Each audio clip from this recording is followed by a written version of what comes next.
Three things in 5 minutes today. First of all, the multi-layered harms occurring from consumerism. Secondly, why we need to take this policy right now. Thirdly, what we want at the end of the day and what we want as an ideal society. Before that, let's go on to the model coming from government side today, because we have a very specific model. Because what we think that consumerism is that consumerism is an ideology, right? And we think that that ideology is built upon two main things. First of all, mass consumption and mass production is a virtue, it's a good thing. That producing a lot and consuming a lot is something that you want in your society and it's a goal in your society. Secondly, infinite technological development and infinite development in general is feasible and is a benefit for society. We think that consumerism is made on those two bases, and we think that's how, for example, massive consumeristic states, such as the United States of America, is working in. And furthermore, we think that what's currently happening is that consumerism right now is predominant, right? And because it's predominant, the harms that is currently occurring is things such as corporate tax is hard to instill. Things like income tax and consumption tax, because you want people to buy more, because you want people to produce more, it's actually very hard to instill. We think that is actually part of what consumerism is and consumerism as an ideology. But furthermore, what do we accept, right? Because we understand from government side today that the degree of consumerism for each country is very, very different. However, we believe that what's currently happening, the general flow of our society right now, is American-centered global capitalism, right? People are siding with America and saying that that is the way that we want to go. However, we think that, like, for example, developing countries are developing and working in that status quo and flowing towards what America is and what America wants. What we're okay with, specifically what we think is currently happening is that there's unfettered capitalism and mass production and mass capitalism is currently occurring. But furthermore, what are we okay with? We're okay with moderate capitalism, right? We're okay with moderate consumerism, things such as welfare states, things such as, for example, Scandinavia right now. But we would be opposed on opposition government side today is not only just the ideology of consumerism, what we're opposing is policies built on consumerism, right? We're talking about things that, like, such as policies that are currently made by the American government that support this in some way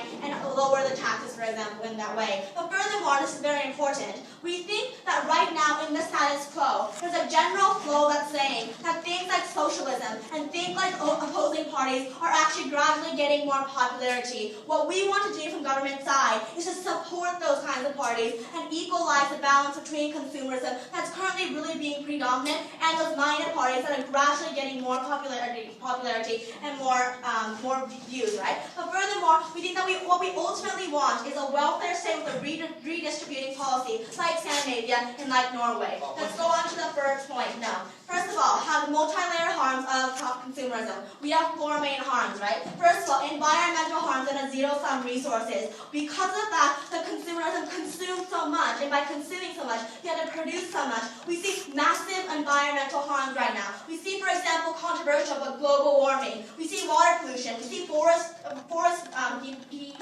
destroying forests. But furthermore, for example, killing off thousands of species every year due to the fact of this consumerism. But secondly, what else do we see? We see tons of waste. Why is that? It's consumerism. The idea of consumerism is that if people, for example, need 10 of something, you produce 100, right? Because that's essentially what consumerism is. You produce more than is what actually necessary. Because of that, for example, if you sell off those 10, what happens is that 90 of those things go to waste. What happens there is even more environmental effects, even more environmental harms. Secondly, individual happiness, right? We think that, for example, in developed countries, especially in like major developed countries, you see there's this idea that if you do not consume, you are not happy, right? What we think that it's currently leading to is the fact that no matter how much you consume, no matter how much you buy, you will never ever be happy. And that is actually leading to like a corruption within these companies who produce things, right? For example, if you have an iPhone 5 and an iPhone 6 comes out, you won't be unhappy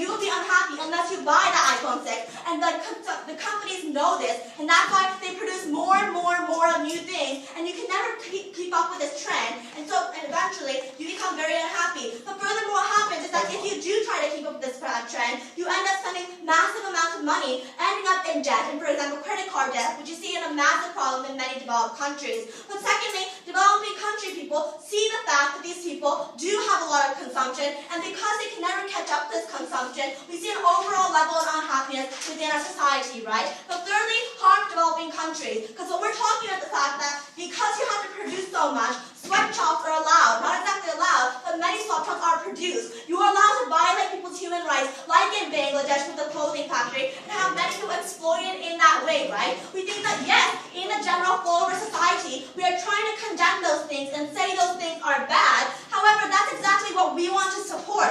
We want that condemnation to even be even further and to further exploit that. We think that can only happen if you go against consumerism and you actually heighten up regulations and embrace them, right? But fourthly, the social gap is being bigger and bigger because right now the companies get tons of money and they continue to get tons of money because they demand the people to buy more because they produce so much. Because of that, the companies end up getting massive amounts of money while the poor people just keep on spending and spending and losing money, right? We think that because of that, the disparity between the companies and the normal people is getting bigger and bigger.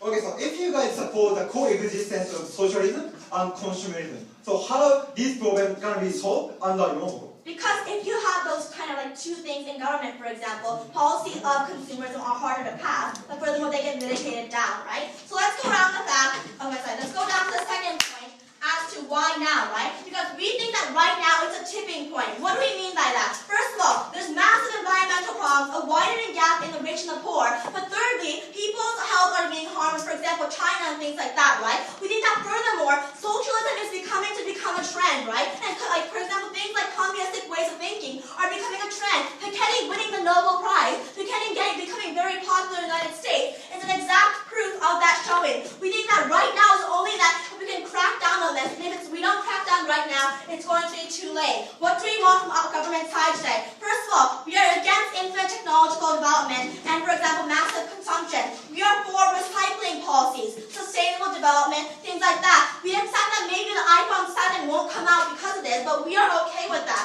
But furthermore, what we want is a redistributive policy, right? Because we think that in the aftermath, the government will get money, they'll get more money, and because of that, that can be used for education, that can be used for your children, for your infrastructure. However, even if there is no redistribution policy, we think that the disparity will at least be a little better and people will be able to live in a fair society. At the end of the day, consumerism is causing our society harmful, not just in the United States, but in the world in general. We are happy to stand government.